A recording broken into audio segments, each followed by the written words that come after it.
This week in games, Larian backs off of its AI stance, Ubisoft fails to cover up a union-busting move, and what could possibly be the secret game at Xbox Developer _Direct. This is the Two Penny Gamescast.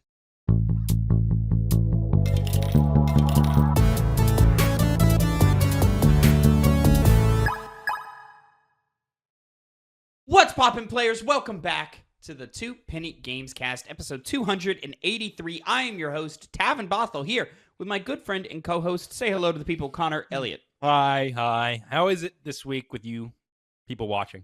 Very good, I hope. Very good. Okay, yeah. How is it with you?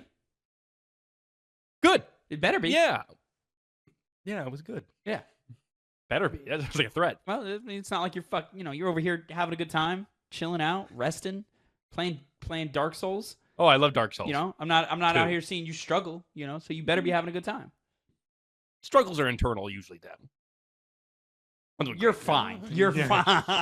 People always ask me, Connor, are you happy? Yes. I think my mind... People always ask you that? Multiple, twice. Oh, okay. I only remember twice, but yeah. Twice ever, or like... Twice in terms of recent memory? Recent memory, yeah. Oh, okay, all right. And despite the world sucking, being awful, being horrible... Was I one of them? Atrocious. No. Yes. No, yes, you were. Yeah. Ah, fuck. Yeah, so... I think my mind is simple enough to enjoy all of the pleasures that life has to offer, regardless of anything else going on. Okay. Oh, there's a lot going on, too. There's a lot going on. Oh, my God. I want to...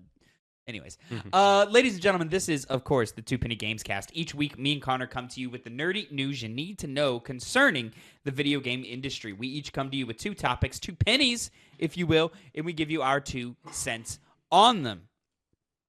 Of course, all the stories that we read on the show, you can find down in the description below at our very own Substack, TwoPennyGamesNews.substack.com. Make sure you catch the show live so that you can interact with us as we record it over at twitch.tv/TwoPennyGames every Monday afternoon. And if you can't catch us live, that's okay, because this show goes up on youtube.com/@TwoPennyGames or mainstream podcast services of your choice every Tuesday at 8 a.m. Central Time. And we got a couple of things to talk about this week, Connor. And so this first topic, we're going to kind of get into it a little quick. This first topic I'm very interested in because I've only seen the headlines for. I haven't dove in deep into all of the minutia of this story, right? Well, there's part of the story that I do know about and I don't really care that much about. Yeah. But the other part of the story that I do care very much about, I'm very excited to hear the full headline for. So we're going to start with your first topic of the day, your first penny of the day, Connor. Take it away, my friend. Yes, Larian backtracks on AI as Sony doubles down. Nearly a month after Larian Studios CEO Sven Vinke put his company in hot water by revealing the studio's strategy to heavily integrate AI into the early stages of development on its new game, Vinke acquiesced to fan demands while Sony files a patent for a new advancement in AI technology. Larian's newly announced title, Divinity, was met with great enthusiasm at the 2025 Video Game Awards, but that quickly soured after a Bloomberg interview with CEO Vinke unveiling plans to use AI to shore up development time, specifically touching on its use to generate concept art and placeholder text. After fans made their disappointment known online over the intrusive encroachment of AI, Larian held a Reddit AMA to assuage fans' fears, where he announced AI will have no role in the creation of concept art. Quote, I know there's been a lot of discussion about us using AI tools as part of concept art exploration, Vinke explains. We already said this doesn't mean the actual concept art is generated by AI, but we understand it created confusion. So, to ensure there is no room for doubt, we've decided to refrain from using Gen AI tools during concept art development. That way, there can be no discussion about the origin of the art, end quote. Despite the concessions, Vinke acknowledges the company will continue to use AI in other areas to, quote, refine ideas faster, end quote, through the use of Gen AI, although he promises the technology will train itself on their own data as opposed to information obtained from unknown sources. On the flip side, the World Intellectual Property Organization published the report of a patent originally filed by Sony in September 2024 that's described as a, quote, ghost player, end quote, that plays through segments of a game a player is stuck on. Training itself on existing game footage, the technology has a, quote, guide mode, end quote, that would generate a separate player character that completes a certain action, such as a puzzle, to serve as a literal guide for a player. Additionally, the patent also mentions a quote, complete mode, end quote, that instead simply executes a section of gameplay to bypass any part the player wishes to skip. While Sony has yet to announce how this technology would be implemented, if done so at all, AI has continued to see expansion in the gaming industry, with Totally Human Media uncovering that at least 20% of all 2025 video games released use generative AI to some degree. This largely comes in the form of visual asset creation and audio generation, although the actual number of games using AI is higher than what's known as Totally Human's research doesn't account for developers who weren't transparent about the implementation of AI in their products. Meanwhile, EA has met internal resistance, according to a Business Insider piece, who detail employees at the developer have continuously been urged to use AI from writing code that routinely has errors in it to emails from management, all with EA's in-house AI tool, ReefGPT. A laid-off QA tester spoke to Business Insider, who suspects the AI tool that trains itself on the work done by the QA team serves as a main reason for their layoff, in addition to the 100 other co-workers at Respawn Entertainment. On the consumer side, DRAM prices have soared exponentially due to the three major manufacturers of the component, Samsung, SK Hynix, and Micron, dedicating most or all of their consumer products to the construction and maintenance of AI data centers. Predictions by Bank of America analysts provided by SK Hynix project at least a 33% increase in DRAM prices in 2026. Couple of different beats here, yes, that we're looking to cover. Let's start with Larian, which is the beat that I kind of care about most this week. Yes. An update to a story that we have covered before, where we said, oh man, they put their foot in their mouth. They came out here and said something that they shouldn't have said, and it got the internet in an uproar. Is it what I believe we fell on the side of? This is not enough for us to justify not playing the game. Yes. But it is concerning, and it's a slippery slope. And I think it continues to be a slippery slope. Cool. All right, we're backing off. We're going to do our best not to use Gen AI at all, but we're going to use it in what they say.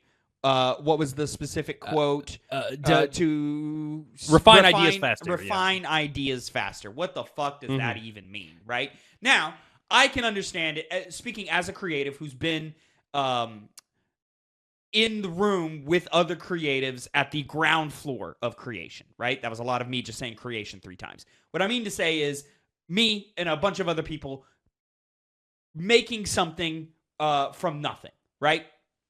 And so there is a lot of times in those rooms where I might be expressing an idea or pitching an idea or saying, hey guys, what about this? And not everybody in the group understands what I mean at the same time. The vision in my head isn't matching up with the vision in theirs. So maybe an AI tool can be used to help us all get on the same page. I guess, sure, yeah, fine, whatever. I think it's a slippery slope. I think it can very easily open the door for plagiarism, creative plagiarism in that. Hey, if you use AI to pitch an idea and then go and have a concept artist basically just recreate what the AI created, that's still plagiarism.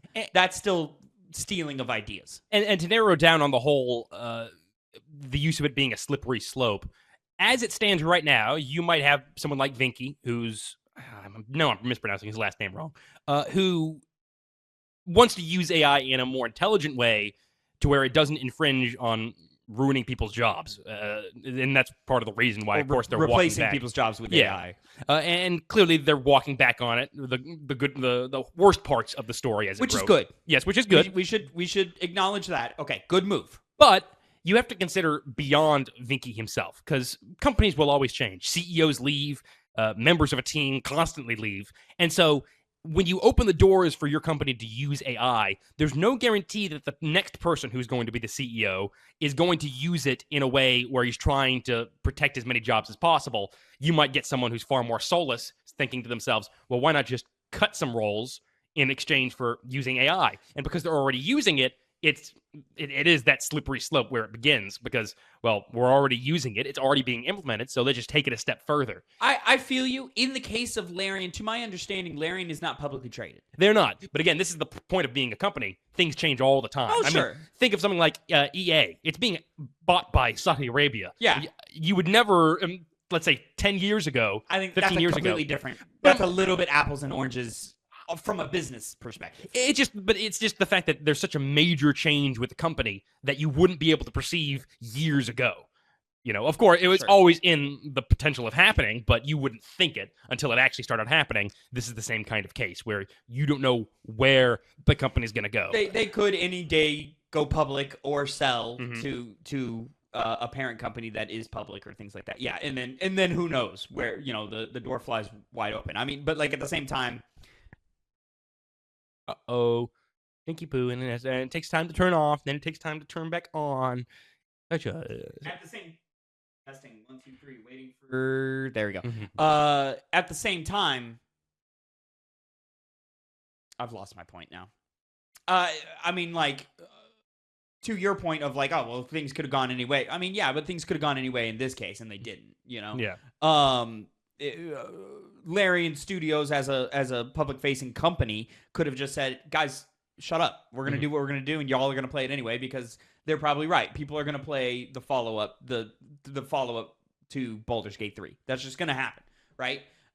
Because most people don't care about this AI thing, which they very much should because it's poisoning the planet and making everything more expensive, which leads us to the next beat that I want to address, which is the prices are going up. We're seeing headlines today that Switch 2 prices are likely going up because of this GPU and DRAM shortage, because all of these supplies are going to build and maintain AI data centers, which are useless for the most part. Useless for the most part, yeah. This whole AI conversation is so frustrating because there just hasn't been, from the creative side, from the artistic side, from the even really the technology side, there just hasn't been a clear example of this is worth it. Like sure, things have been created faster. Sure, the potential for that is there. This is what I keep saying is people keep being sold on the potential of AI, but it's yet to prove itself in any meaningful way, and prove itself in a meaningful way at a rate that is affordable to us right now. Yeah. And if you look at some of our comments that have popped up on these videos where we talk about AI, the key defenders always are thinking in terms and mentioning in terms of what it's capable of, not what it actually is doing. It's like they're sold on a false bill. Yeah, I've seen multiple times of people going, oh, it's a little bit of pain right now for benefits later. Hey, I don't think it's a little bit of pain right now. Yeah. It's a little bit of pain right now, but in 5 years, I don't see it as a little bit of pain. I see it as what's going to bring on the next Great Depression. And in our case, in the U.S. case, Trump made it to where AI is you can't as easily regulate it. At least I don't know how far it went because I haven't checked up on the story in a while because I think it was an executive order that he did.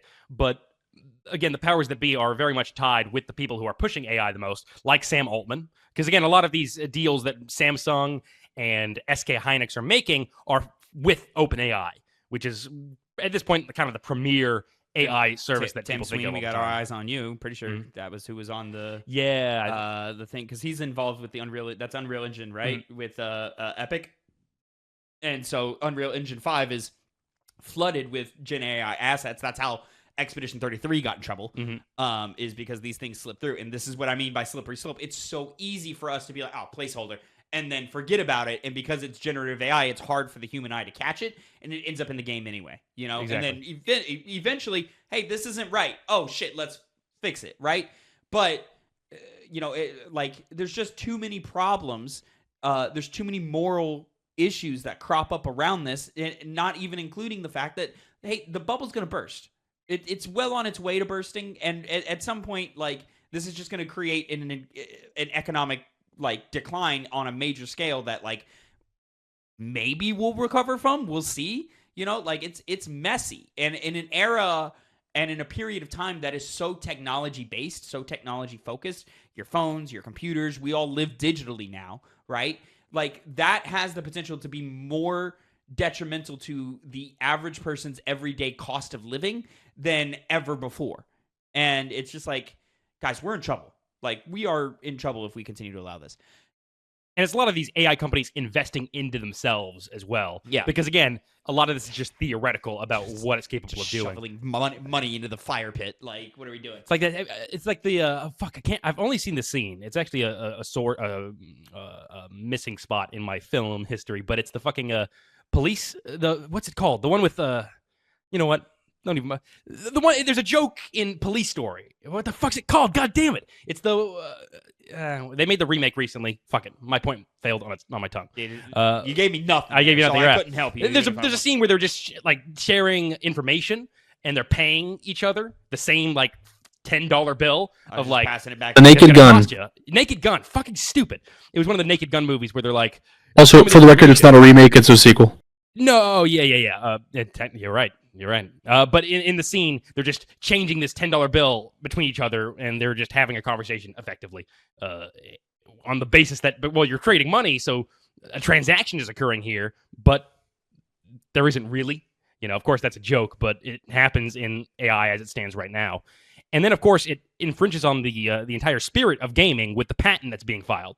Because, I mean, that's the other side of this that happened to break at the same time. I mean, I think it's funny because Sony first-party games often get criticized by people as games that play themselves anyway. So then holding your hand, file this patent for games playing themselves for the player, I think is humorous, like just from that perspective, right? I don't believe this is going to be a thing. I don't believe that this is going to happen. Sony files patents all the fucking time, and they never come true. You know, everybody files patents all the time, and they never come true. It's just because they have an idea, and they just want to be able to, in a court of law, say, "Hey, we have filed this idea. Clearly, this is ours."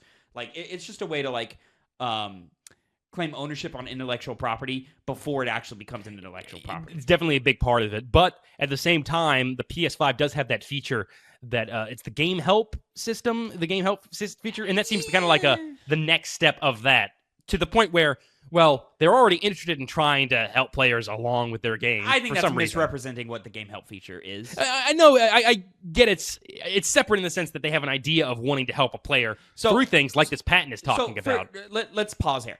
For people who don't know, the Game Help system on PlayStation is a system in which the developers have to do it. It's not PlayStation doing it or someone at PlayStation doing it. The developers themselves have to do it. So very often you'll see that there's a lot of games that don't have it at all, right? And it's the idea that if there's a puzzle in your game that could be stuck on, you can go to the PlayStation Home button, click the card that says Game Help, and it'll show you a video of how to solve the puzzle for you or something like that. There's also things for combat or exploration or collectibles, whatever it is, whatever the amount that the developers decide to allocate to producing those clips, right, is where it is. I think that's a very different thing from, and I understand that of like, oh, you could see that as an evolution. I disagree that like, pressing the button to say AI play the game for me is a different thing entirely to me, but I see your point of like how it could be construed as a evolution of the same idea. Yeah. And again, I still am more in the line of they're not going to do anything with it. Cause it's, as you said, a lot of these companies, they just like to own things. Yeah. And it's just patents are a simple way to do that, especially with a whole thing that's theoretical in nature. People don't really know where AI is going. So maybe later, that's something they could see being relevant for whatever they're going to do with the PS6 or whatever the next console is, and they're just trying to get ahead of things. And I'm not familiar enough with copyright rules to really like go in detail as to like how much that is actually going to help them, but it's basically just Sony throwing the flag up to the world saying, "Hey, we're thinking about this idea in case anybody's trying to steal it from us. Like we've thought of it here. This is ours now." And then they can make the choice on whether or not to pursue it or not. Most times they don't. I don't foresee this being a thing because it would cost a lot of money, and I don't foresee a lot of people using it.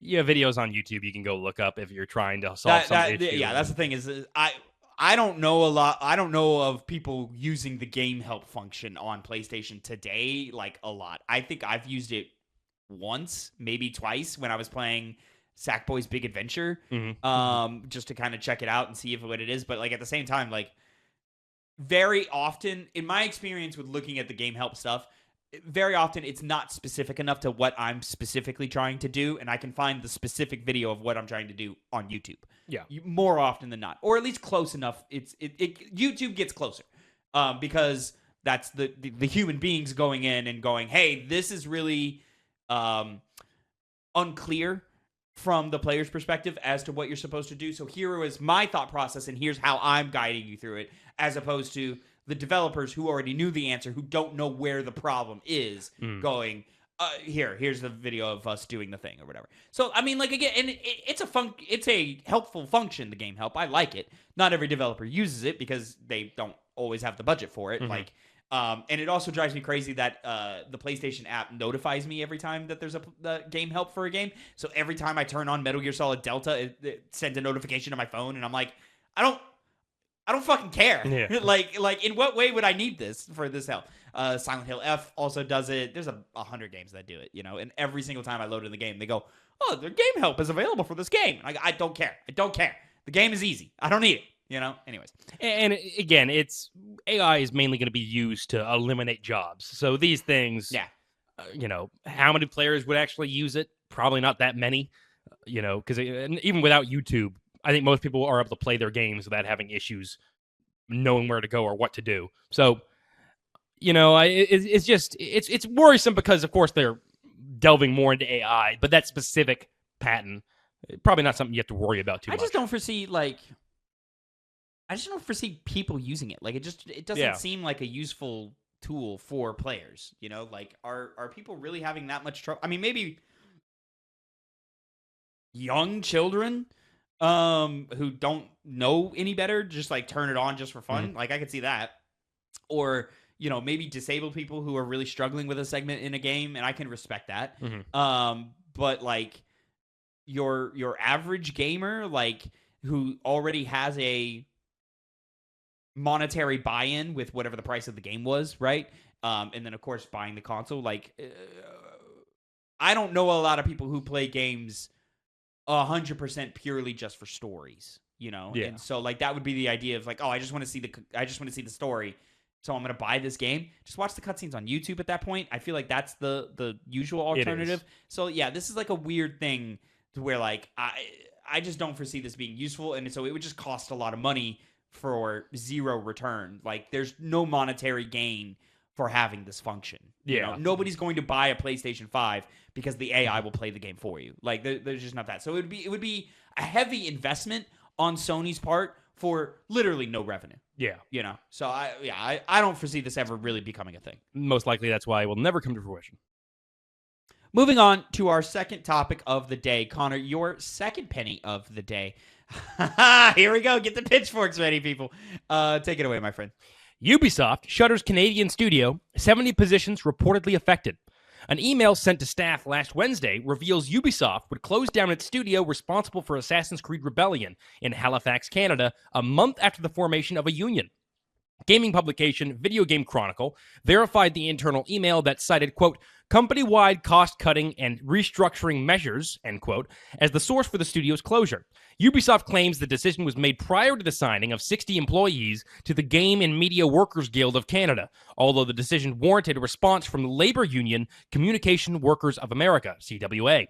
Quote, today's news is devastating, said CWA Canada President Carmel Smith in a statement to Game Developer. We will pursue every legal recourse to ensure that the rights of these workers are respected and not infringed in any way, end quote. Ubisoft announced the creation of a new subsidiary in July of last year titled Vantage Studios that's, quote, dedicated to bringing the Assassin's Creed, Far Cry, and Tom Clancy's Rainbow Six franchises to their full potential, end quote. The new studio would have two co-owners. This new studio would have two co-owners in the form of Charlie Guillemot, son of Ubisoft president Yves Guillemot, and company veteran Christophe Derenz, with former Assassin's Creed franchise lead Marc Alexis Cote being squeezed out of his role. Assassin's Creed Rebellion is a free-to-play mobile strategy RPG that launched in 2018 with a current Apple App Store rating of 4.7 stars from 79,000 ratings. The mobile game will cease to receive updates and live events with the closing of its developer. So, gotcha, bitch. You thought this team was too small. You thought not enough people cared, but we see what you're doing, Ubisoft. Yeah, union busting out here. You thought you could get away with it and nobody would notice. No, we fucking noticed, motherfucker. Okay. Realistically, that is what's happening here. Yeah. They can give us a PR statement about how this decision was made prior to all they want. And even if it is true, you shouldn't, like, there's no other way to view this other than, all right, well, you're union busting. This clearly, was the reason, yeah. Right? What was you had the stats here. It was just rating. Okay. All right. So we don't have like download numbers for Assassin's Creed Rebellion. I could not have told you that this was a thing that existed as a game. As a game. I was trying to define myself as someone who is now outside of the fandom of Assassin's Creed. So yeah, now it's like a tricky thing of like, all right, well, maybe they're telling us the truth, and maybe this isn't a union busting thing. I don't think we'll ever really know, and it's also like that's the CWA's job is to figure out if this was indeed a thing.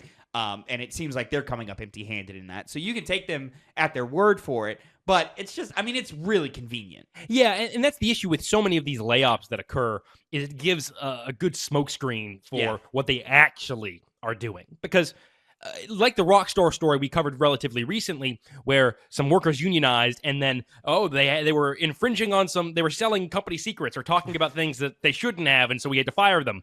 But again, when they're talking more with union representatives, now is when you come forward with them lying about things and selling company secrets, which again, their own justification was that it was being done in a Discord, but the only people there were other Rockstar employees and union representatives. So they're most likely we're talking about things that are relevant to why they're wanting to form a union, and they just used, again, this as smokescreens, because Rockstar lays off people all the time as well, to pretend like it's something different.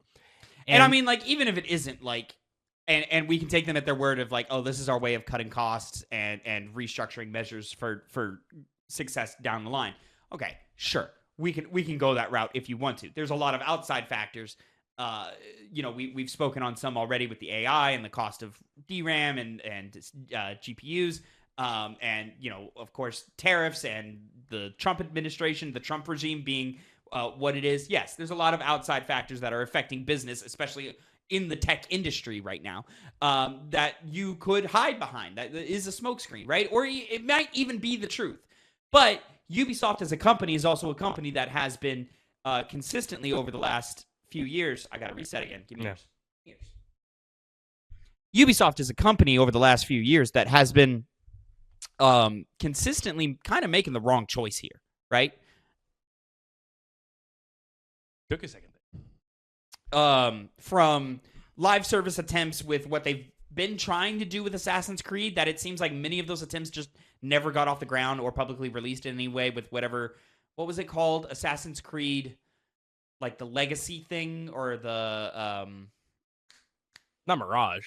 No, it was like a collection. It was like a bigger thing. It was like not even a collection. Like it didn't like turn into a real thing. It was like a thing that was named, and it like was like a series of games. It doesn't Infinity. Assassin's Creed Infinity. Thank you, Phil, from the Peanut Gallery.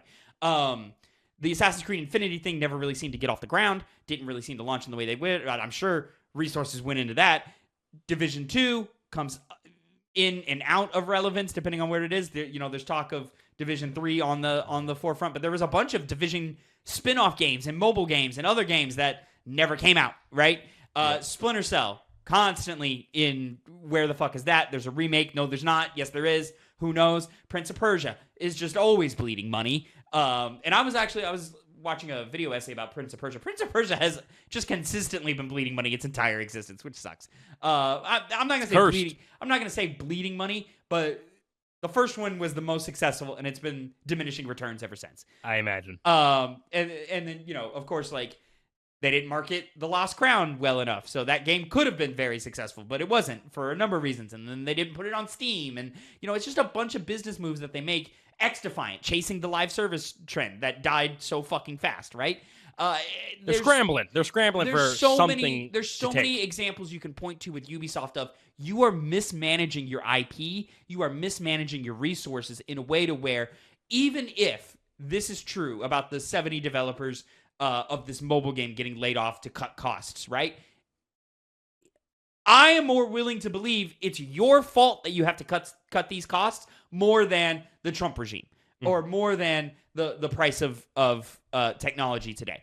Sure, a factor, and can't be discredited as something that is very costly. Inflation going up, it just costs more to keep developers on staff because you have to pay them a livable wage, right? And so I have no doubt that all of these are factors. But I just look at Ubisoft and the decisions they've made for the last decade and go, you're not doing yourself any favors here, buddy. Yeah, and I remember I've decided ever since the Activision acquisition, Blizzard Activision acquisition by Microsoft. I'm sorry. Shut up. When they were trying to get past the regulators to have the deal go through, one of the concerns is that people would lose their job, like massively as a result of the acquisition. And they kind of were like, oh, no, it's not. Ever since then, Microsoft has laid off thousands of employees. Sometimes, of course, there's the 9,000 that were laid off relatively recently this year in July. But I remember last year, but yes. But I remember it. It is last year. We're in a new year. But it also occurred back in, I want to say, like 2022 or 2023, sometime after the deal went through. You can't give these companies the benefit of the doubt. They're always going to say things in the way that makes them look the best. And especially when you get in the conversation of unions, which the video game industry notoriously, at least in America, it's very hard to form a union. It's a very rare thing. And so when you see these kinds of stories happening, you kind of, like, sure, especially with how Ubisoft has been managing their IPs and everything they do, basically, pretty badly these past couple of years, to where it's believable that this was made, this was a decision made in advance. You don't deserve that leniency. Right. Especially because this certainly wouldn't have just been a thing that happened over the course of this last month. Like, who knows how long developers were in discussions with joining a union. And when they first heard mutterings of that, they were immediately like, all right, we're going to put these people on the chopping block for when we think we need to shore up money.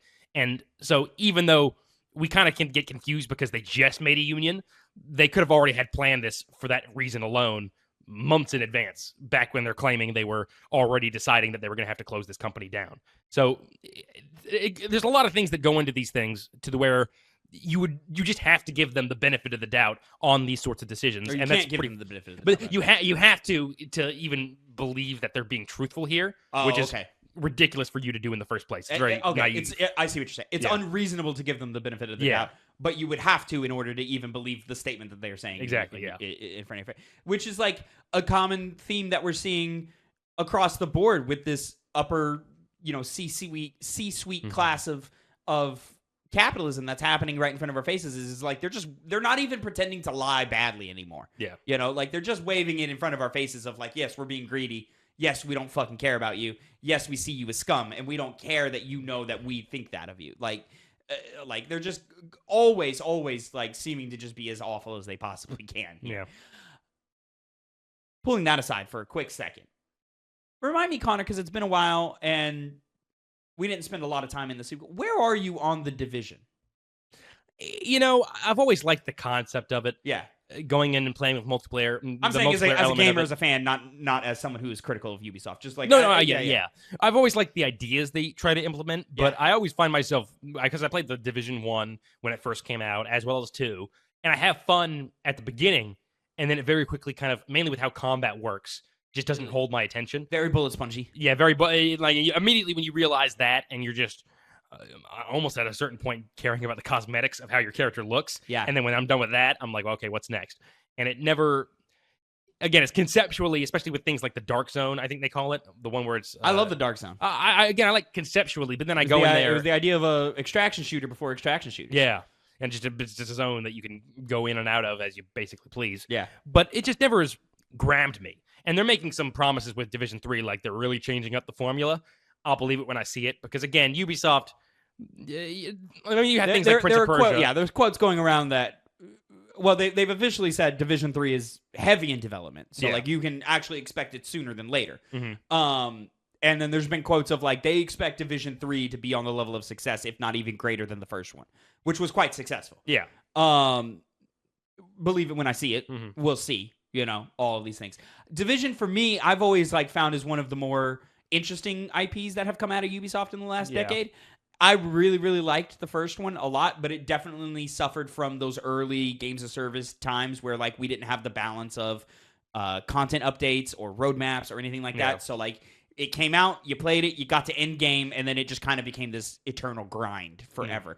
And then Division 2 handled that much better, but my problem with the Division 2 was a personal problem. Whereas I was playing with a group of friends, Phil must have been playing with us at that time, and Fergus. I have never played The Division. Okay, so Phil wasn't involved in this. That'd So be it was, Fergus. I guess it was just you and Fergus, where like I would play ahead, and then I had to replay missions with you, and then I had to replay missions with Fergus, and I didn't even get I don't even think I made it like a third through the campaign of that game, just because I just kept replaying the first third of it again and again and again, and I burnt myself out on that because I just got bored of doing the same thing. Yeah. Literally again. That's a me problem. I played Division 2 wrong for that, but fans of Division 2 fucking love Division 2. And so, but it was just less successful than the first one. But then they had some expansion, which that expansion was incredibly successful. And then that extended the life of the game for another however many years or whatever, which is why we haven't gotten a 3 yet. And then all the others, like I mentioned, all the other spinoffs died in development and got shelved. So, here we are, Division 3. And now have you seen the posters, I think in Japan, where they're it's early advertisement has started rolling out for something called Division the Definitive Edition or something like that. Have you seen this? No. Yeah, we don't know anything about it yet. I guess we're supposed to get news about it this week. About it. So whatever it is, if that's a cool, weird way to combine the two games, I think that would be really fucking interesting. Because it's not Division 2 Definitive Edition. Yeah. It's just called the Division Definitive Edition. So what does that mean? Is that a double pack of the two games? Have you somehow combined the two games together in terms of a content loop? That would be kind of neat, especially because one of the expansions in Division 2 was you going back to New York. Yeah. And sort of, running around the old stomping ground of the first game. So, kind of already have they set figured things out up. how to, get the assets to play with each other in a cool way? That would be really cool. I don't know. We'll have to see. They've always It seemed wouldn't be cool enough for me to buy it, especially not at full price. But it would be cool. I'm curious as to what Division 3 has to offer for us. I'm not saying the game itself comes off this way when you play it, but certainly the way Ubisoft treats it comes off as very corporate-y. Like it's, this the big idea, and we're trying to sell it as best we can, which is where you come in with the spin-offs and why they constantly failed. And this thing as well, whatever the hell that is. Yeah. It seems like they've put a lot more behind it than maybe seems like you would usually warrant for how successful it's been. You enjoy to criticize the Horizon Zero Dawn games as being an industry plant, which I think is funny because, what is an industry plant in gaming? That's a weird thing to even think about because that's not typically how it works. But, the marketing is bigger than the fandom. Yeah. Essentially is what you mean by that. The Division kind of feels like that to me, but it kind of worked a little bit. Mm-hmm. Or to where fans of the Division really like the Division, but I also kind of feel that way about Rainbow Six games. I mean, I guess just Tom Clancy games in general is I kind of feel that way about them. Is that they're just successful enough. They've got just a big enough fandom for it to keep it in conversation, even in rooms where maybe it doesn't deserve to be part of that conversation. It's just a weird thing with it. So yeah. I would be totally down for a Division 3, I would be down for a Destiny 3, because these games of service games, I'm always into that first wave. I always love that first, completing the campaign and doing that, and even maybe possibly seeing that first expansion, but eventually they lose me. The weekly updates, the monthly updates or whatever. I'm not constantly playing the game all the time, so I'm always envious of people who are in those communities and so forth, but I just never, I don't make enough time for those games to do it, so I always fall off and get lost. But every time they give me a new one, I'm always willing to jump into it. And give it a try, kick the tires, all that. So they're good with their marketing on it, but not the only potential 3 coming out, because reportedly, Connor, Wolfenstein 3 is reportedly in development at Machine Games. This is my first topic of the day, my first penny. Kotaku and Windows Central report that the longtime developer of the revived Wolfenstein franchise are poised for a new installment following its work on Indiana Jones and the Great Circle. Inside sources inside the company have spoken on the. Remember, ladies and gentlemen, you can read all of our stories are at TwoPennyGamesNews.substack.com. So if I ever sound stupid, because of that guy right there. Technically, the sentence still works, but Sure. Inside sources at the company have spoken on the development despite no official announcement from the studio itself. Machine Games' last entry in Wolfenstein came in the form of 2019 spin-off entry Wolfenstein Youngblood that introduced a co-op-centric experience set 16 years after the events of Wolfenstein 2: The New Colossus. One of those games is great. The Swedish-based developer is a subsidiary of ZeniMax Media, which was purchased by Microsoft in 2021 for $8.1 billion. Microsoft has come under intense scrutiny as of late, with YouTuber Rebs Gaming reporting Microsoft's next Halo entry will have AI woven into every aspect, in addition to the tech conglomerate laying off 9,000 employees last July as a result of costs related to AI expansion. I'm happy, Listen, but you and I have been saying behind the scenes for a while now, God, how fucking great would a Wolfenstein hit right now? You know, like, cool that they did the Indiana Jones thing.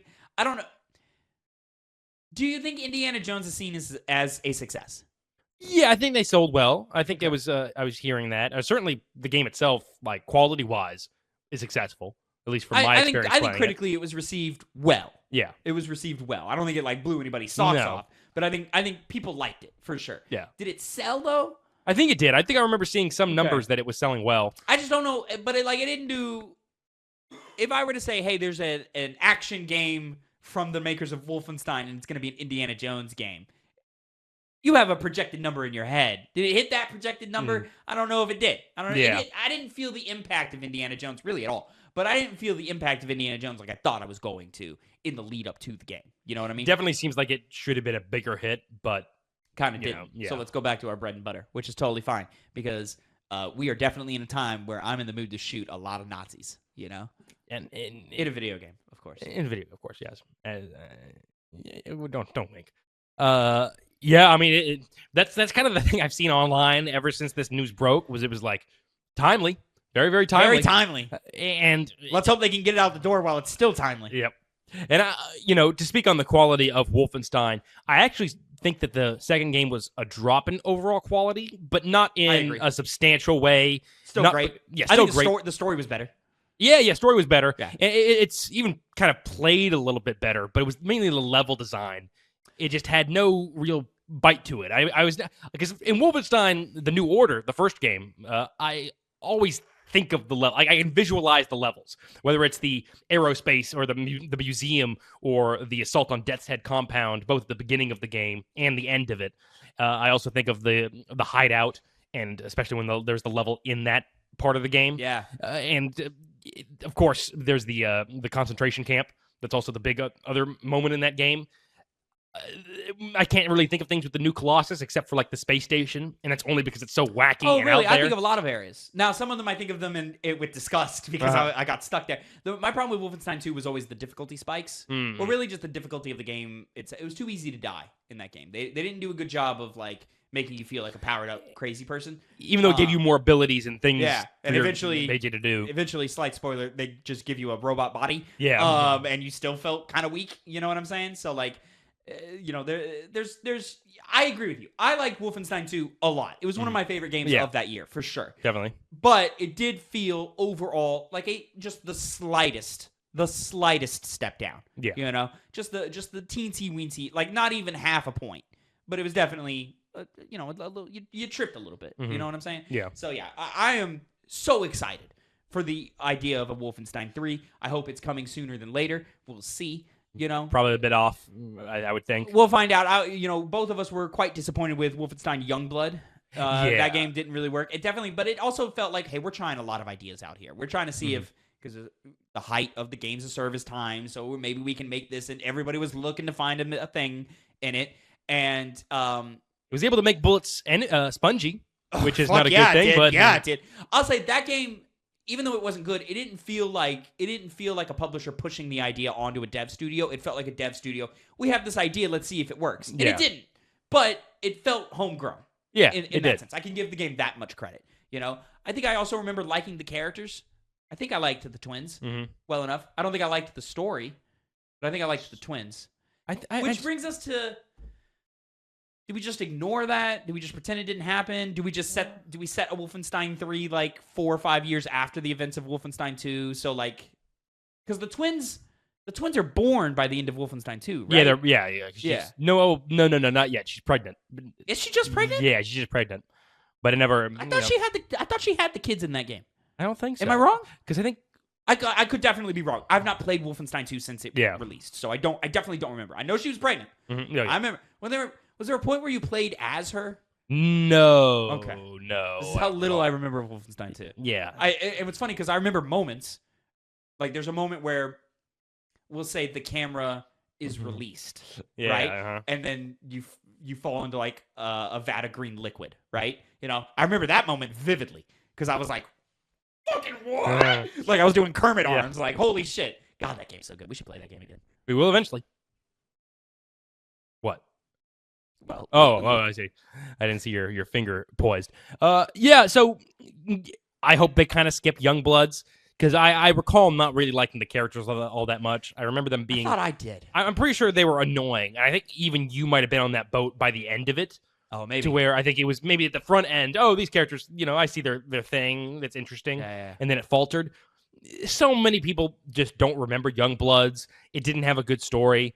And so I feel like you're just kind of good to just ignore it. No, Especially because it's all about like beating this new Nazi regime, and America like clearly kind of hints at the end of 2 a rebellion's happening and they're going to gain their freedom. On one hand, it'd be cool to see that. Is that how 2 ended? Yeah, because remember they kill Ava Braun and like on screen and they're like, hey, like we can kill him basically, and it's a whole rallying cry. Do they give like a big speech to the people? Oh, and you see like okay. they do like I think some like the ants creative are rising up. Yeah, basically, and they did some kind of like creative imagery there to show that there was rebellion happening in response to this, but it wasn't showing like hardline things happening, like some grand cutscene. Yeah, and of course the rest of the world's still occupied, and it'd be cool to be in America, like America having gained its freedom, now trying to push back the Nazi regime across the rest of the world, and would allow you to be able to jump across the map in a lot of cool different ways. I think that's more interesting than going off of whatever the hell happened in Youngbloods, because I do remember it was like, oh, we found some weapon or something. Yeah, they're doing something. The BJ was like the post-credit scene. Yeah, well, he came at the end of the game because they were looking for him. But like the game ended, like it like BJ showed up, they had a conversation, and then credits rolled. Yeah. Like it wasn't like he was now playable or he was helping you out or anything like that. No, like it was literally like, "Hi, Dad." Credits roll. Yeah. And they were like playing around with like different powers and abilities that you could have in Youngblood, which those were kind of neat. I think there was like a super jump or something. They were more because you had the suits on and they tried to do what 2 failed to do, which is make that suit more powerful or just interesting. Or, you have new abilities, different abilities. They were trying to switch it up. The 2 characters didn't play differently, but you could make builds out of them. I think so. Yeah, something. I don't want any of this. It didn't work. I don't want any of this. It didn't work. I just give me a nice little power fantasy. I'm getting stronger and builder. Get the combat balancing right again. I feel like the combat balance maybe was in the favor of the player a little too much in the first game. Yeah. So maybe we can make it a little more challenging than 1, but let's definitely overcorrected. Let's find a middle ground of 1 and 2. Because I remember I platinumed the first game. And I'm pretty sure one of the trophies is to play it on the hardest difficulty. And I remember that being difficult, sure, but nothing like crazy. Manageable. Yeah. Whereas like 2, straight up, it was like, oh, play it on the hardest difficulty. Go fuck yourself. Because I'm not, in some of these instances, I'm knocking you down to the easiest difficulty and still having issues. You know what I mean? Yeah. So it was one of those games where like just the balance was off. It was like a Dark Souls 2 of Wolfenstein. I'm not really saying that because, I've had issues in Dark Souls 2, but I have issues in every Dark Souls game. So, it's going to happen anyway. Like, in terms of like, oh, man, this part's giving me a lot of problems. Yeah. Well, Phil was on the microphone for me during my struggle moment of the 2, where I was like, I just kept saying, like, man, I'm struggling in the this wharf. segment. Yeah, that wharf hurt my feelings a lot. It's a tough area. There's always like an area in those games though where like, especially me as like a magic build, where it's just like, I don't know if I can do this, and then I do it, and I'm like, all right, it really wasn't that bad. I'll see how you and Phil do in the Shrine of Amana. Wait for that to pop up. Sure, Connor. That brings us to our final topic of the day. My second penny of the day. Xbox announces 2026 Developer Direct for January 22nd. Xbox returns for its 2026 Developer Direct with a special look at Fable, Forza Horizon 6, Beast of Reincarnation, I don't know what that one is, and potentially a secret 4th game if rumors are to be believed. Beast of Reincarnation is that new Game Freak title. Yeah. Ah! It had the frame rate the trailer had like weird frame rate issues. Was that announced at an Xbox game show? Yeah, Oh, in 2025. Okay. Very strange. Yep. It was either an Xbox Game Showcase or an SGF. Oh, it was definitely Xbox Showcase. Because then why would it be at Xbox here if it was at a? You know what I mean? It might have been at SGF maybe, but I don't know. One of the two. I remember looking it up on the Xbox Showcase. No, because we reacted to Game Freak. We did not react. We reacted to Beast of Reincarnation. That is. Yeah. We did not react to SGF. So it must have been an Xbox. The long-awaited Fable has yet to receive an in-depth gameplay presentation, despite being teased numerous times since its official announcement at the 2020 Xbox Showcase. Wow, yeah. Playground Games will be the star of the show, with not only Fable to show off, but also Forza Horizon 6, with its new setting based in Japan.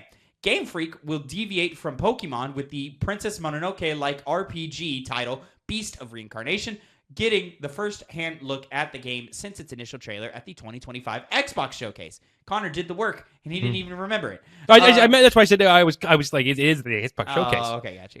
Gaming Insider Shinobi 602 mentions a Reset Era forum that a secret fourth title is set to appear, with VGC verifying that specifically a small title from a first-party developer will make an appearance, but exact details remain exclusive. Elusive. Elusive. You're right. Excuse me, Connor. The event will be held digitally at 10 a.m. Pacific, 1 p.m. Eastern, and 6 p.m. UK time. Now, of course, I've said it many, many times. The Xbox Developer _Direct is my favorite presentation of the year. I love that they keep doing this. This is our fourth, I think so. one of these. Third or fourth, I forget. And I love it every single time. Every single time, it's just a joy. Yeah, it's our fourth. And when I saw the lineup, I was like, just 3 games from only 2 studios? Are you serious? And I was like, wait a minute. They almost always do some kind of shadow drop, shadow something here. Okay. So now they just don't have the lineup that they've had in the past, but now they, clearly something is being kept secret. It has to be, yeah. Right? I feel. It's never like a blow your hair back like reveal. Of course, Hi-Fi Rush was at the first one, right? Of course, that shocked us just because we didn't know to expect it, right? Yeah, but then you had the Square Enix game, the like kitty RPG game that I'm forgetting, Tales of something or whatever, that came, and then last year, of course, Ninja Gaiden Black 2. Yeah. So you had the remaster, you had a little kids game, and then you had this like smaller teen rhythm game, to come out. So not expecting something huge. They're not putting Gears of War here. They're not putting Halo here. So that tells me that they're not going to be there, because if it was going to be there, you would announce it as, hey, Halo's going to be here. Gears is going to be here, right? You would say that. Because Fable's going to draw eyes, don't get me wrong, but it's not going to draw the same amount of eyes as those other titles would, right? Of course not. Fable's running third amongst those other titles. You know what I'm saying? And then Forza Horizon 6, of course, has a very dedicated fan base. And that franchise, specifically the Horizon one, where it's a little more arcadey, a little more fun, a little less sim-like, of course, has mainstream appeal and definitely does better than the other Forza games. But, again, is not going to bring the eyes to the presentation like a Halo or a Gears would. So now, you just have to sit here and wonder, what's going to be there, Connor? What could it possibly be? And that's the weird thing about the with this lineup as it stands, is I would think it had to be a bit of a heavy hitter rather than what it seems to be, which is a smaller game. I think it is going to be a smaller game. You think instead? Oh, okay. Well, yeah, I feel like when you're doing a secret game, it needs to hit. Well, this is the first time, to my memory, they've only announced 3 games in the lead up. It's usually always been 4, and then here's a little treat. Here's a little cherry on top, right? So now is this more intentional now? Are they being like, all right, well, less of a cherry on top. Now our entree is going to be this secret game. And that's what I would think when you hear, a secret game's going to be there. But again, I'm more in line to believe the inside sources on this one, that it is going to be a smaller title. Was that an inside source thing? I don't see that. Yeah, well, it was a small title from a first-party developer will make an appearance. Okay, all right, let's start. Okay, well, let's start running it down then. But I think some people were also saying that it's not one that's known. Like, it's not like a franchise. Okay. So it's like all right, well, then let's start running down some first-party studios. Double Fine just launched with Keeper, so probably not them. Obsidian just launched 3 games in 1 year. Unlikely that they've got another one in the tuck. Doubtful, but you never know. It's Obsidian, They could pull out a Pentiment out of nowhere, But they just launched 3 big games in the last year, So not likely. Halo Studios, Halo campaign evolved, maybe a new Halo, but I feel like a new Halo is a long way away. Yeah, especially because I would describe campaign evolved. Sorry, I was gonna say I would describe campaign evolved as a smaller title. That is possible. It certainly can be just the campaign, co-op campaign, just that, no multiplayer. Things like that. So limited in that scope. But like, is kind of this, a weird is choice. this the time for campaign evolved right now? Is to put that up there? And if it is, why would you not announce it? You know what I mean? Why would you not say campaign? I mean, just to have the oh shit, Halo's here. I guess sure. Now I have an idea. This is the best idea because it'd be nice. But there have been some rumors that they're going to mirror what they did with Oblivion Remastered for Fallout 3 or Fallout New Vegas. And that's not something that maybe necessarily is this whole, even if they do a similar level of quality upgrade to the Oblivion Remastered, where it makes it almost seem like a different game. Now we're cooking, It would make sense. Now we're cooking. Which, in that case, I would lean, because it's just more well, I say Fallout 3, but almost Fallout New Vegas kind of had a very, because of course people like me exist, where we're always gassing it up every single chance we get, to where it could also be that, or even be both of them. I've heard the rumors of both of them. Yeah. And I believe both of them exist, but which one's coming first? I think it's a Fallout 3 first. Yeah. One, because of notoriety. Fallout 3 is the more popular New Vegas title, despite the cult following of New Vegas, right? And Oblivion Remastered being done in-house from Bethesda, I could see another one being done just as quickly. Yeah, exactly. With Fallout 3. You know what I'm saying? Because the Bethesda Game Studios is a huge studio. And they have not fully ramped up into production of Elder Scrolls 6 yet. We've ramped down off of Starfield. Starfield, we're done, right? And so while we were putting out those expansions for Starfield and those DLCs for Starfield, we had another team working on Oblivion, which was great. And then we've had potentially another team working on Fallout 3 while our 76 team is continuing to do 76 stuff. You know what I'm saying? So, yeah, I could totally see that the teams were split up enough to where they could also follow it up back-to-back years of Fallout 3 Remastered as well. Which, I mean, Connor, the biggest games that Bethesda is known for, Oblivion, Fallout 3, let's dive into that future. Let's really speculate. I mean, you've done the 3 leading up to the big one, right? So you may as well also do the big one, right? And lead that up into, hey guys, remember how good we were? Remember how much you liked us? Leading into, I'm not talking anytime soon, of course. Yeah. Years from now, probably. But leading up into the eventual return and debut of The Elder Scrolls 6. Yes. Is you follow that bad boy up, a remaster of Skyrim, somewhere in between these two things. You know what I'm saying? Then, again, Oblivion Remastered with how amazingly well it sold. Yeah. This seems like that was a their moment. tactic now, yeah. It was impressive that both Expedition and Oblivion, same day, had the moment. They both had their own moments, right? Now, of course, Expedition carried on through the rest of the year because it was a new game, right? As opposed to just a remastered, heavy-duty upgrade to almost a remake of Oblivion, right? And then if I'm pitching, if I'm Xbox and I'm planning out my next 7 years leading up into Elder Scrolls 6, right? And I'm looking at Bethesda and I'm looking at this legacy of RPGs, to me, I go, all right, well, we did the Oblivion thing. That was cool. What else you got? Oh, you got a Fallout thing going? Okay, let's do Fallout 3 as well. And then they go, well, at that point, to get people refreshed and people fall in love with Elder Scrolls again, let's do Skyrim. But you're going to need more time for that because you just gave us these other things, right? Yeah. So in between those two, let's do New Vegas. And then that can be something that Obsidian is doing off in the left, is working on a New Vegas remaster. You know what I'm saying? So now we got, of course, I always pitch these ideas, and they always sound great on paper, right? It always sounds like what Xbox should do, but then we get to it, and they never do what they should do. And that's the thing where Xbox, because they're Xbox, I don't give them the benefit of the doubt, especially because usually it just sounds too good to be true. It sounds good. Yeah, it does. So beyond Fallout or any kind of Fallout remaster, I just don't know what else would really like make people go, okay, which is what Xbox needs. Because Xbox, on the game side of things, they had a little bit of a resurgence, but at the same exact time, they've been out of the game being as effective as they used to be for quite some time. Well, I'll bring forward a title that we know about that is coming from a smaller Xbox studio, not a small studio by any means, but smaller than the ones we've been naming, right?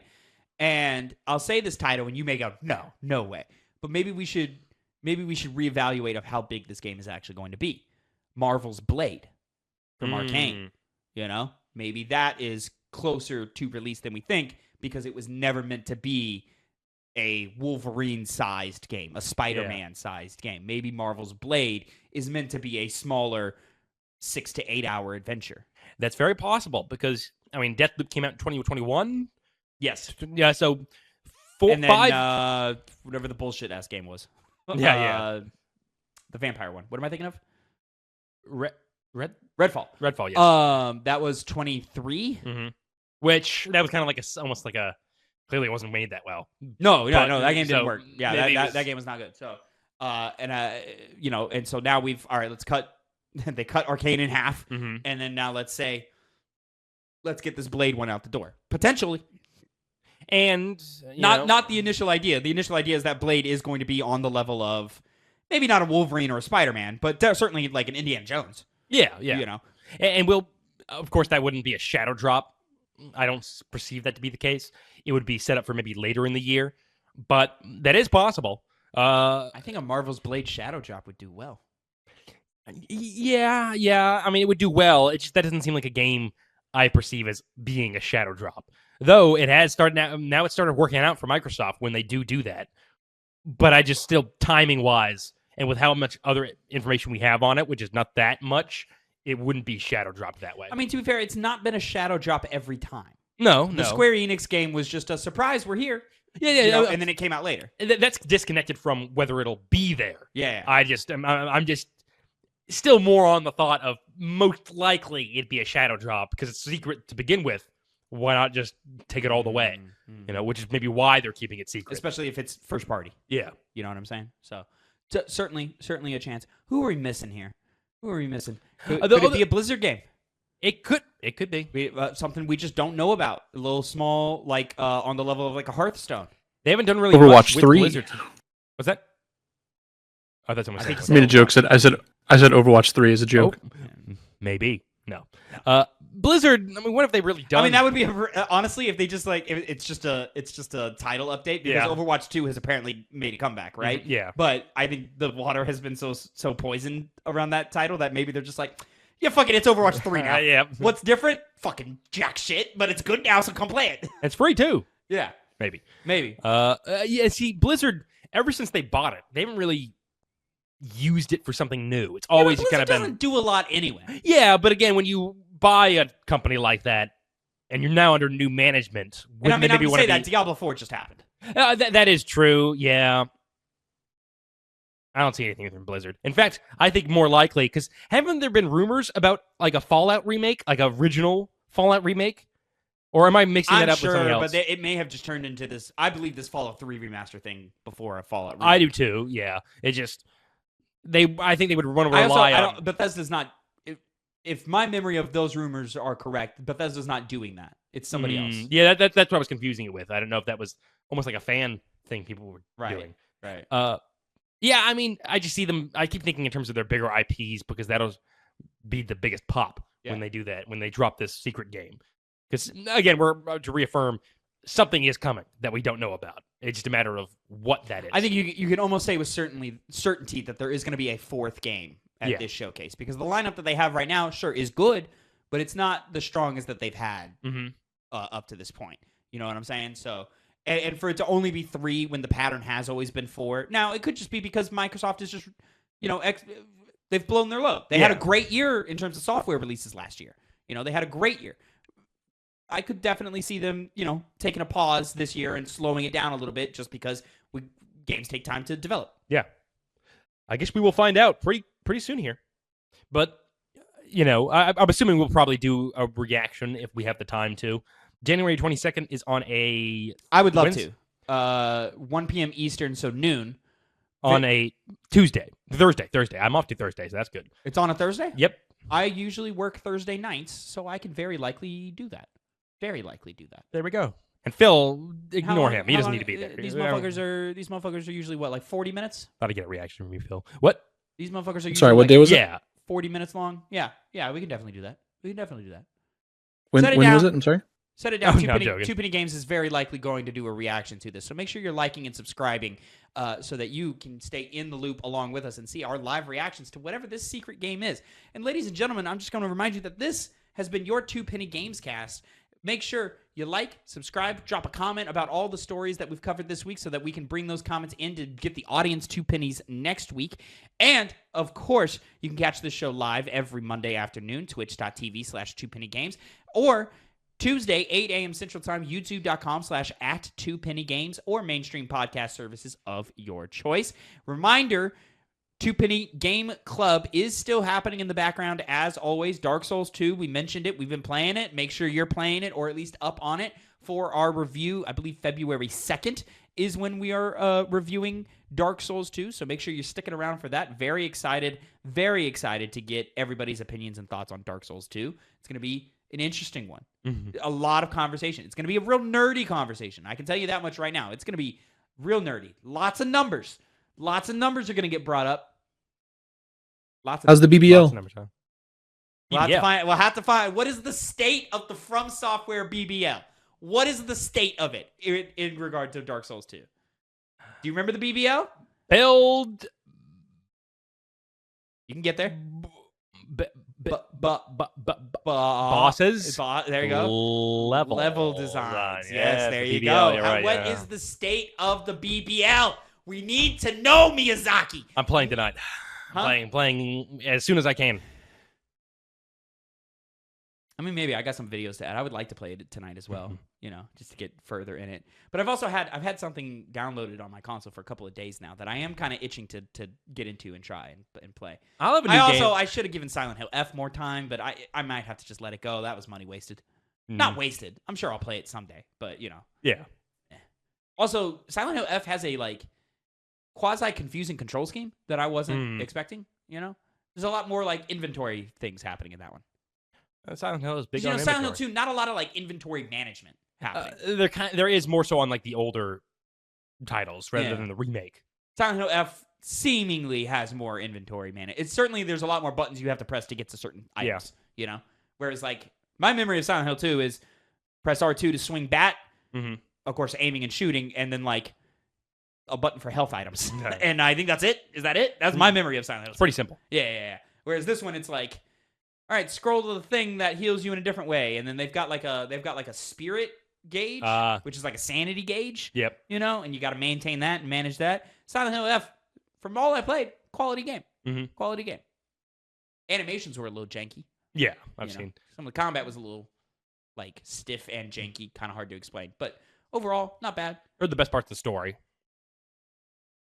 Not the best onboarding of story. No. So far. Yeah, we'll see. I'll likely not get to it because I'm more likely to jump into the thing that I have had downloaded for the last couple of days. That I'm itching for that type of game more than a survival horror game right now. Yeah, which is crazy because I love survival horror games. Doesn't hit sometimes. But I've also got Resident Evil around the corner. Do I want to burn myself out on that genre? Can I burn myself out on that genre? No, I don't think so. I don't think so, Connor. I don't think so. I'm a true lover of games. That's why you'll see such phenomenal top 10 lists from yours truly, where Power Wash Simulator 2 is the second best game of the year. That and The Rookie doing a lot of legwork there, huh? I love how much you applied to Rookie. As if Rookie is what made Power Wash great, Maybe it did. You know? Hey, I'll tell you this much. I finished Power Wash Simulator 2, and immediately Rookie got a lot worse. So what does that tell you? Sounds to me like you needed a distraction. From the Rookie, because there's some god-awful, cheesy, corny-ass shit in there that makes you go, all right, come on. Maybe if you're saying that about the Rookie, maybe the flip side is true, huh? Maybe some things about Power Wash Simulator be now that I don't have... I've dumped too many hours into Power Wash Simulator for that to be the truth. You know what I mean? Maybe I don't. Even raw. No podcast. No, I played double-digit hours of just raw Power Wash. You did. Yeah. Dumped a lot of hours into the Rookie. A lot of hours. I did put a lot of hours into the Rookie, but not as many as I could have. Seasons. Multiple. I'll stand by that first like season or two. The first like 2 seasons were quality. Yeah. You know, they were fun. It got wackier. Oh man, dude, a love interest fell into a saw trap, like a jigsaw trap, and I was like, "What are we doing? What's going on?" That's pretty cool. You know. I think I read somewhere there's like a recurring villain in The Rookie. I don't care for that character either. She was cool when she first popped up on the scene, but every time she came back, she was lamer and lamer. They spoilers for The Rookie season 4, guys. Spoilers. They killed her, and I think I saw a headline somewhere because the algorithm's feeding you whatever you're currently into or whatever. I think she had cancer. Oh Jesus. Yeah. So the character they killed the character off so that this lady could go focus on her cancer, and maybe it was terminal and the actor died. I don't know. But I think she was sick, and so they killed the character so that they didn't have to. Yeah, work around it. The character was too important to drop the storyline, so they had to end the storyline. I see. They were like, ah, damn, this is happening to you. That sucks. Let's end this now so that it doesn't become a problem later. Yeah. Which is the smart move. It's unfortunate. That is very sad. It's very sad. In fact, it's very unfortunate. He's googling. Yeah, I am curious. Are you confirming my story? Yeah. Rosalind was the character. No, the redhead lady. I don't know if she was naturally redhead. She definitely died. She was looking. Oh, did she? Okay, well there you go. That's fine. Yeah. Well, from what? Cancer. Cancer? Mm-hmm. Damn. See, look what reading headlines get, and only headlines gets you in 2026. You know? Oh yeah, she voiced Tess in The Last of Us. Yeah, really? It's her, Same yeah. lady? Oh wow. I remember she did die too. I think I knew that. Yeah, Yeah. no. Yeah, we had a rest in peace moment for her on the show. Yeah. I'm shocked that that's the same actor. I didn't know that. I remember her looking different. That's interesting. I mean, face, yeah, sure, but like when they did the Last of Us Live thing like 10 years ago, Yeah. I remember her looking different than how she looks in the show. Annie Wershing. She's good. Yeah. She's real good. Real great as Tess. I liked her as Rosalind. Those first couple. Yeah. But yeah, the first like major arc of her, I was like, ooh, this chick is evil. I love her. You know? And then it got to Jigsaw, and I was like, all right, this is too much. Yeah. This is too much. Anyways, ladies and gentlemen. Yeah, but that wasn't her. That was her like minion. Huh? That wasn't her that was doing the saw trap. That was her minion, like the follower guy. Yeah, but it was lame either way. Like, regardless, there's a saw trap. And also, would the minion guy even be there if she wasn't diagnosed with cancer? You know what I mean? That's a good question. I don't know I think the minion guy got away, if I remember right. I think he died. Did he? I think so. No, he got away. At least where I'm at. No, Maybe he dies later, but he got away. I don't know. He got away. I wasn't paying full attention to that show. Clearly, neither am I, right? And that's The Rookie, you know? You just have it on while you're power washing or folding laundry, you know? As you do. God, you wish you were me. You wish you could play Power Wash Simulator like I play Power Wash Simulator, you know? And make the game, a bit more bearable. That's why you do bearable? it. Yeah. Bearable, Connor. It is. Labor. This guy always talks about annoyed. Work, labor. I'm annoyed at how good Hades 2 is. Like, how dare Hades 2 be that damn good that I can't give Power Wash Simulator 2 the flowers it deserves, which was Game of the Year, because it was better than all but one of the games on each of our lists. There is not a single game that came out outside of one that was better than Power Wash Simulator 2. As you say. Not one. As you say. Hey, as you say. We're getting Adventure Time soon. Mm-hmm. That's exciting for people who like that. I'm just excited that I get an excuse to keep playing. Should have done the Warhammer one.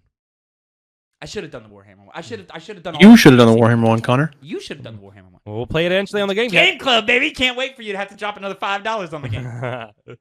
I'll play it. Okay, it's probably a good game. The Final Fantasy one was fantastic. That's what I wanted to do too. That was really good. Awesome. That was awesome. You had to clean the airbuster. Yeah. God, true. Helping the enemy. I mean, you're just a washer. I mean, you're hired by Shinra. Oh, I see. Yeah, You're so just you a washer. So as long as you get hired and it's your job, you're alleviated from your All evil. right, well, let's not get, because come on, people gotta live. You know, there are good people who work at Shinra too. It's just their office day job. All right. That is true. It shows. Yeah, that. Reeve. It shows that. Still helping evil. Bunch of Well, Phil, I peons. don't know if you Phil, when you played Remake, did you take the elevator or the stairs? I took the stairs. Okay. In the elevator, they show you cutscenes, and there's people who come in and out of the elevator, and like, there's like one dude who's like on the phone with his mom, and he's like, "Yes, I know it's very scary that the plate dropped, but I'm safe. I'm okay. I'm going home now." This, that, and the third. There's another guy who's like talking to his I think it's a woman, like, hey, calling her husband and being like, "Hey, make sure the kids are tucked into bed. Tell them I love them." This, that, and third, and stuff. So it's good stuff. You know who also had children like that? The Nazis. Ooh, I got you too, because it's true. On that note, Do you think? Let's end the show. Let's end the show. Until next time, have a great time. Bye.